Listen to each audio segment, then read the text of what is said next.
दोस्तों नमस्कार। मैं हूं अभिनव और आप देख रहे हैं कॉस्मोस टू कोल। अब जरा सोचिए, अगर मैं कहूं कि हिमालय कभी समुद्र के अंदर था तो आप क्या कहेंगे? हाँ, वही हिमालय जो आज बादलों से बातें करता है, कभी समुद्र की गहराइयों में था। कहानी सुनने में फैंटेसी लगती है, पर यह है धरती की सच्ची कहानी। तो सीट बेल्ट बांध लीजिए, क्योंकि आज हम टाइम ट्रैवल करेंगे करोड़ों साल पीछे, जहां से शुरू हुई हमारे भारत और हिमालय की असली कहानी। और हाँ, अगर आपको धरती और ब्रह्मांड के ऐसे रहस्य जानना पसंद है तो स्क्रीन के नीचे वाले सब्सक्राइब बटन पर ठोक दीजिए, क्योंकि आज की कहानी में मजा भी है और विज्ञान भी। चलो शुरू करते हैं। हिमालय कैसे बना? कभी हमारी धरती एक जलती हुई आग का गोला थी, लावा, धुआं और उबलते महासागर। धीरे धीरे जब ये ठंडी हुई तो उसकी सतह पर ठोस परत बनी। इसी को कहते हैं क्रस्ट।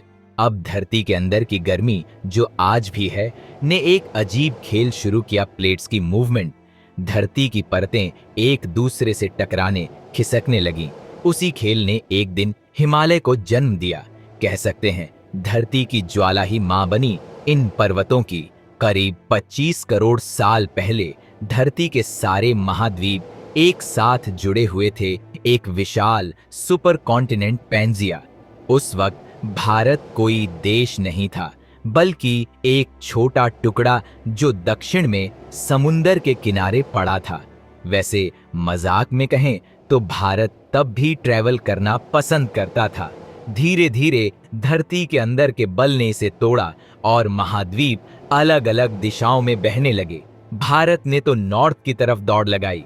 भारत की प्लेट अलग होकर समुंदर में तैरने लगी, जैसे अकेला नौका सागर में निकल जाए।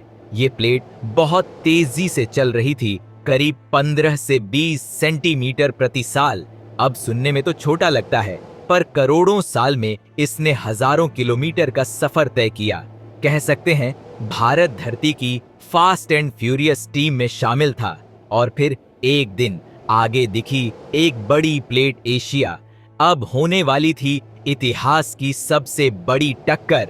लगभग 5 करोड़ साल पहले भारतीय प्लेट एशियाई प्लेट से जा टकराई, और टक्कर भी ऐसी कि धरती की हड्डियां हिल गईं। दोनों प्लेटें आपस में धंसने लगीं और जमीन ऊपर उठने लगी।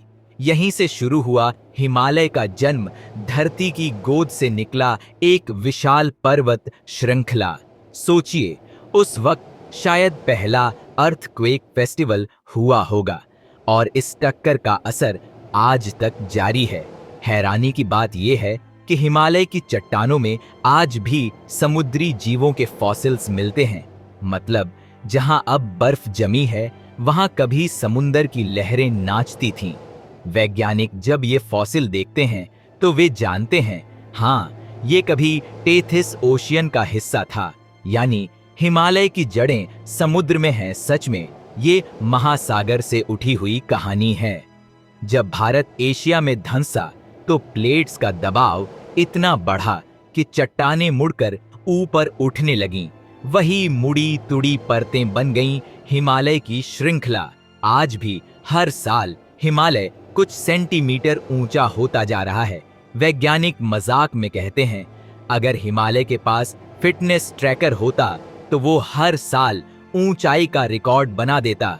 धरती के नीचे ये प्लेट्स अभी भी हिल रही हैं, इसलिए नेपाल, कश्मीर और उत्तराखंड में अक्सर भूकंप आते हैं। यानी हिमालय जिंदा है, धीरे धीरे सांस लेता हुआ पर्वत। एक स्लो मोशन ईर्ष का भूकंप संस्करण चल रहा है। इसलिए अगली बार जब कोई कहे कि धरती शांत है तो बस मुस्कुरा देना, क्योंकि ये सिर्फ बाहर से शांत है।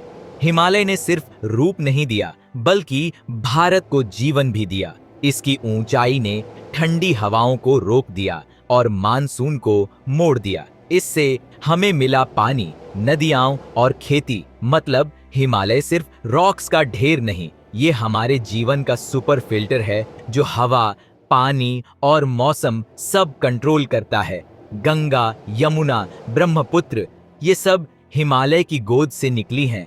हर नदी एक टाइम ट्रैवलर है जो करोड़ों साल पुरानी कहानी लेकर बहती है। अगर नदियां बोल पाती तो शायद कहती, हमने भारत का इतिहास अपनी धार में लिखा है। हिमालय की बर्फ दुनिया की सबसे बड़ी वाटर टैंक है। गर्मी में ये पिघलती है और हमें पानी देती है। अगर हिमालय ठंडा न होता तो शायद भारत में रेगिस्तान ही रेगिस्तान होता। तो बोलो जय हो हिमालय महाराज की। आज भी हिमालय हर साल 5 मिलीमीटर से 2 सेंटीमीटर ऊंचा हो रहा है। यह धरती का लाइव इंजीनियरिंग प्रोजेक्ट है, पर इस बढ़त का मतलब यह भी है कि भविष्य में और भूकंप आएंगे, यानी प्रकृति अब भी कंस्ट्रक्शन मोड में है। हिमालय में ऐसी जगहें हैं जहां धरती के अंदर से निकलती आवाजें रिकॉर्ड हुई हैं। कुछ वैज्ञानिक मानते हैं कि ये टेक्टोनिक फ्रिक्शन की ध्वनियां हैं, धरती के कराहने की आवाजें। कभी कभी लगता है जैसे धरती कह रही हो, अरे भाई थोड़ा धीरे टकराओ। हिमालय सिर्फ भूगर्भ नहीं, आस्था का केंद्र भी है। शिव, कैलाश, गंगोत्री, ये सब वहीं से जुड़े हैं।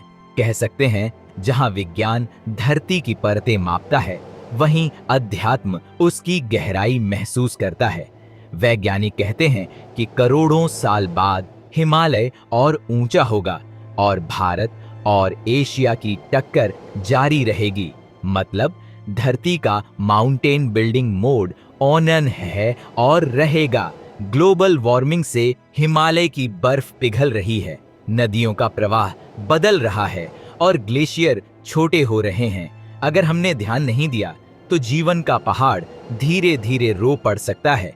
हिमालय के नीचे इतनी एनर्जी जमा है कि आने वाले 100 सालों में कई बड़े भूकंप संभव हैं। इसीलिए हमें वैज्ञानिक तैयारी करनी होगी। मतलब प्रकृति नाराज हो तो हेलमेट पहन लो। प्लेट टेक्टोनिक्स ने हमें सिखाया कि हर चीज बदलती रहती है, यहाँ तक कि पहाड़ भी। हिमालय सिर्फ चट्टान नहीं, धरती का जीवित रूप है। हिमालय हमें सब देता है, पानी, हवा, जीवन। अब हमारी बारी है इसे बचाने की। कचरा, ग्लेशियर मेल्ट, पर्यटन का दबाव, हमें इन सब पर ध्यान देना होगा। तो दोस्तों, अब जब कोई पूछे हिमालय कैसे बना, तो मुस्कुरा कर कहना, धरती की टक्कर से और प्रकृति के प्यार से। अगर आपको ये सफर अच्छा लगा तो लाइक कीजिए, कमेंट में बताइए आपका फेवरेट हिमालयी स्थान कौन सा है। और हाँ, सब्सक्राइब कीजिए कॉस्मोस टू कोर, क्योंकि अगली बार हम बात करेंगे अगर हिमालय कभी गिर गया तो क्या होगा। तब तक सीखते रहिए, सोचते रहिए और ब्रह्मांड के रहस्यों को खोजते रहिए।